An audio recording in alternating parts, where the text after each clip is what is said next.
Nauwi sa gulo ang prosesyon ng Nazareno sa bahagi ng Hermosa Street, Barangay 201 sa Tondo, Maynila, pinagtulungang gulpihin ang ilang kabataan ng isang lalaki na nakaputing t-shirt. Sa kuha ng CCTV sa barangay, kita pa ang biktima na biglang sinaksak sa likod ng isang lalaking nakaitim na t-shirt na mabilis ding tumakbo. Dalawa yung tama ng babae.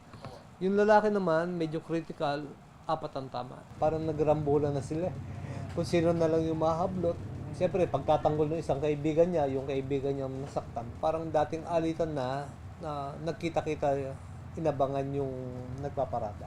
Pero base sa investigasyon ng pulisya, isa sa mga biktima ay kasali mismo sa prosesyon at umawat lamang sa gulo. Ayon naman sa barangay, 3 menor de edad na sangkot sa gulo ang voluntaryong isinuko na sa kanila ng kanilang mga magulang. Sa panayam sa nanay ng mismong sumaksak sa biktima, mas mainam nang isinuko niya ang kanyang 14 anyos na anak. Pasaway po talaga, sir. Mas mapapabuti po siya dun kaysa po dito sa kalsada. Humingi rin daw ng paumanhin ang kanyang anak sa nangyari. Sa ngayon ay tumanggi muna magbigay ng pahayag ang MPD habang gumugulong pa ang investigasyon.